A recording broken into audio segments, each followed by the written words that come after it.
Good morning students. आज की class में हम लोग मैग्नेटिक रिलेस के बारे में देखेंगे। मैग्नेटिक रिले है क्या, किस प्रकार से ये कार्य करता है, इसका उपयोग हम लोग किस किस जगहों पर करते हैं। तो सबसे पहले हम लोग इसके कंस्ट्रक्शन को देखते हैं। एक ये केस होता है, केस के बीच में एक कॉइल होता है और कॉइल एक आयरन कोर के अंदर, उस कॉइल के जस्ट बीचों बीच एक आयरन कोर लगा हुआ होता है। एक ये स्ट्रिप होता है आयरन का। इस स्ट्रिप का ये जो बीच वाला सिरा है, ये बीच वाला सिरा का लास्ट पॉइंट जब देखिएगा तो इसका दोनों साइड से कनेक्शन बना हुआ उभरा हुआ रहता है। जब नॉर्मल अवस्था, जब हम लोग इस कॉइल में सप्लाई नहीं देते हैं, उस समय तक ये कॉमन पत्ती का कनेक्शन ऊपर वाला पॉइंट से बना हुआ रहता है। और जैसे ही इस कॉइल में करंट फ्लो होता है, इसके दोनों टर्मिनल्स पर पॉजिटिव्स और नेगेटिव्स मिलता है, तो ये कॉमन का कनेक्शन जो है ऊपर से डिस्कनेक्ट हो जाता है और पुनः नीचे वाला से ये कनेक्शन में हो जाता है। अब हम लोग देखते हैं कि रिले का जो फ्रंट भाग आप देखिएगा, फ्रंट पार्ट जब आप देखेंगे तो पाएंगे कि उसमें दो कॉइल का टर्मिनल होता है। ये एक NC और एक NO लिखा रहता है और एक NC होता है। और ये पोल भी आपको इसी साइड निकले हुए होते हैं। यहाँ पर फिगर में आपको अलग साइड में दिखाया गया है। अब हम लोग जब यहाँ पर सप्लाई देते हैं, AC देंगे या DC देंगे, उसका डिस्कशन हम लोग लास्ट में देखेंगे। AC देंगे तो क्या होगा, DC देंगे तो क्या होगा। अब जैसे ही हम लोग इस दोनों टर्मिनल पर सप्लाई देते हैं, इस कॉइल में इलेक्ट्रोमैग्नेट उत्पन्न होता है और उस इलेक्ट्रोमैग्नेट के कारण ये रड जो है वो मैग्नेटाइज हो जाता है। और जब ये मैग्नेटाइज होता है तो इस कॉमन पत्ती को नीचे की तरफ खींच लेता है, जिसके कारण इस कनेक्शन पर, इस टर्मिनल पर अगर कोई कंपोनेंट जुटा हुआ हो वो ग्लो करने लगता है। और जैसे ही यहाँ पर सप्लाई मिलना बंद होता है, यहाँ पर कॉइल से करंट फ्लो बंद होता है। और जैसे ही कॉइल से करंट फ्लो बंद होता है, यहाँ पर मैग्नेट का जो प्रॉपर्टीज है वो समाप्त हो जाता है। और जब मैग्नेट का प्रॉपर्टी समाप्त होता है तो ये कॉमन पत्ती ऊपर वाले सिरे से NC से कनेक्ट हो जाता है। अब NC टर्मिनल पर लगा हुआ जो भी इक्विपमेंट है वो आपका कार्य करने लगता है। अगर हम लोग यहाँ DC सप्लाई देंगे तो कंटिन्यू इसमें मैग्नेट बनता रहेगा। लेकिन अगर AC देंगे तो क्या होगा कि यहाँ पर मैग्नेट का, इलेक्ट्रोमैग्नेट तो बनेगा, लेकिन उस इलेक्ट्रोमैग्नेट का डायरेक्शन जो होगा वो हमेशा चेंज करते रहेगा। फलस्वरूप क्या होगा, ये कॉमन पत्ती ऊपर वाले और नीचे वाले से कनेक्ट होता रहेगा, जिसके कारण ना तो आपका NO पॉइंट पर लगा हुआ कंपोनेंट कार्य करेगा, ना NC पॉइंट पर लगा हुआ कोई भी इक्विपमेंट हमारा काम करेगा। हाँ, यहाँ पर एक चीज और होता है कि जब हम लोग AC सप्लाई देते हैं तो यहाँ पर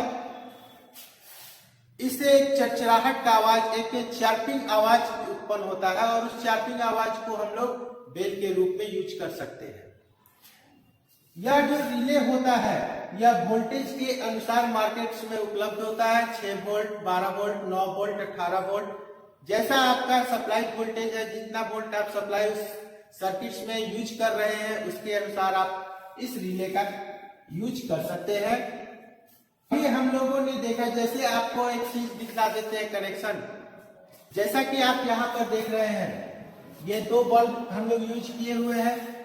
दोनों बल्ब का एक एक टर्मिनल आपस में शॉर्ट कर करके मेन लाइन से न्यूट्रल से जोड़ दिए। दोनों बल्ब का एक एक टर्मिनल हम लोग NC और NO से कनेक्ट कर दिए और मेन सप्लाई का लाइव वायर जो है, गर्म तार जो है, वो इस स्विच के पोल पर जोड़ दिए। जब तक इसमें सप्लाई फ्लो नहीं करेगा, ये हम लोग का ग्रीन लैंप, ये बल्ब जलता रहेगा। और जैसे ही इसमें सप्लाई फ्लो होगा ये लैंप बुझ जाएगा काम करना और ये लैंप काम करना स्टार्ट कर देगा। इस सर्किट्स का उपयोग बहुत से जगहों पर किया जाता है, जैसे स्टेबलाइजर्स में किया जाता है, वैसे सर्किट्स पर किया जाता है जहां पर जैसे लाइट किसी सर्किट पर पड़ा और तुरंत वो कार्य करना प्रारंभ कर देता है। लाइट ऑपरेटेड सर्किट्स में भी इसका उपयोग किया जाता है। इसका उपयोग हम लोग फायर अलार्म के रूप में भी कर सकते हैं, फायर अलार्म वाले सर्किट्स में भी करते हैं। इसका उपयोग हम लोग वाटर टैंक में भी कर सकते हैं। इसका उपयोग हम लोग और अलग अलग जगहों पर कर सकते हैं। देखते हैं मैग्नेटिक क्लच के बारे में। ये मैग्नेटिक क्लच है क्या, किस प्रकार से ये कार्य करता है? तो क्लच का अर्थ ही हुआ किसी भी चीज को जकड़ देना। जैसे हम लोग साइकिल में ब्रेक लगाते हैं, ब्रेक लगाते हैं तो क्या होता है कि वो रिम को जाकर कर करके जाम कर देता है, पकड़ लेता है। उसी तरह से ये दो घूमने वाले पार्ट्स को जाकर करके एट ए टाइम जकड़ देता है, जाकर के उसको रोक देता है।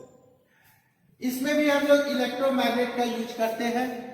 और ये सर्किट्स भी आपका दो प्रकार का मैग्नेटिक क्लच हम लोग प्रयोग करते हैं। पहला जो मैग्नेटिक क्लच है वह डीसी ऑपरेटेड मैग्नेटिक क्लच है, और दूसरा जो सर्किट है वह अर्थात ये आपको एसी ऑपरेटेड क्लच है। अब हम लोग सबसे पहले डीसी ऑपरेटेड क्लच के बारे में देखते हैं। डीसी ऑपरेटेड क्लच में एक कोर है, कोर आयरन कोर लिया गया है। आयरन कोर के साथ ही एक कॉइल का भी हम लोग यूज करते हैं, जिस कॉइल में हम लोग 220 वोल्ट या 230 वोल्ट डीसी सप्लाई देते हैं। इसके सामने आयरन का एक लीवर लगा है। जब इस कॉइल में सप्लाई देते हैं तो चूंकि सप्लाई डीसी किस्म का है, डीसी प्रकार का है, इसलिए यहाँ पर उत्तरी ध्रुव और दक्षिणी ध्रुव कोर के दोनों साइड उत्तरी ध्रुव और दक्षिणी ध्रुव बन जाता है। और जैसे ही यहाँ पर उत्तरी ध्रुव और दक्षिणी ध्रुव बनता है, ये लोहे के पत्ती को ये अपने तरफ आकर्षित करता है, खींच लेता है, जिसके कारण ये पत्ती आकर्षित होकर करके उससे जाकर करके सट जाता है। और यह तब तक उसमें सटा हुआ रहता है जब तक कि यहाँ पर हम लोग सप्लाई ऑन रखते हैं।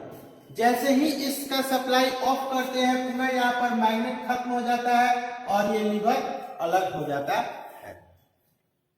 दूसरे सर्किट्स में हम लोग देखते हैं एसी ऑपरेटेड सर्किट्स में कि एसी ऑपरेटेड सर्किट में मैग्नेटिक क्लच किस प्रकार से कार्य करता है।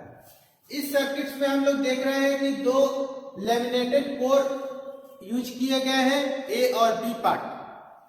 यहाँ पर कॉइल हम लोग यूज किए हुए हैं और ये दोनों क्लच को जकड़ने के लिए, दोनों क्लच को फ्री मोशन में अपने स्थान पर आकर्षित और विकर्षित होने में मदद करने के लिए ये स्प्रिंग लगा हुआ होता है।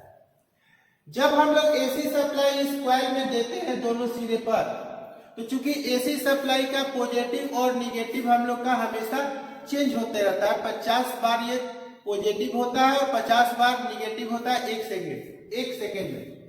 फलस्वरूप क्या होता है कि जब ये पॉजिटिव हाफ साइकिल यहाँ आता है तो यहाँ पर मान लेते हैं उत्तरी ध्रुव बना और यहाँ पर दक्षिणी ध्रुव बनता है।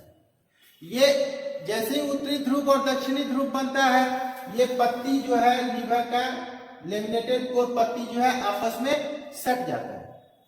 दूसरे ही क्षण जब यहाँ पर हम लोग का माइनस सप्लाई जाता है तो यहाँ पर पोल पर जो मैग्नेट उत्पन्न होता है इसका भी अब चेंज हो गया, साउथ और नॉर्थ हो गया, उत्तरी दक्षिणी ध्रुव और उत्तरी ध्रुव। फलस्वरूप क्या होता है कि फिर ये दोनों विपरीत प्रकार के हैं, इसलिए इन दोनों में आकर्षण होता है और ये इसमें सटा हुआ रहता है। ये डिस्कनेक्ट कब होता है? जब यहाँ से लाइन हम लोग सप्लाई काटते हैं तो ये डिस्कनेक्ट हो जाता है और स्प्रिंग की मदद से फिर अपने वो पूर्व स्थिति में चला जाता है। अगर ये वीडियो आपको अच्छा लगे अपने दोस्तों तक शेयर करें, ज्यादा से ज्यादा वीडियो को लाइक करें। अभी तक अगर आपने चैनल को सब्सक्राइब नहीं किया तो चैनल को सब्सक्राइब कर लें, साथ ही बेल नोटिफिकेशन को ऑन कर लें, जिससे इस चैनल पर लोड प्रत्येक वीडियो का नोटिफिकेशन आप तक पहुंचता रहे। Thank you.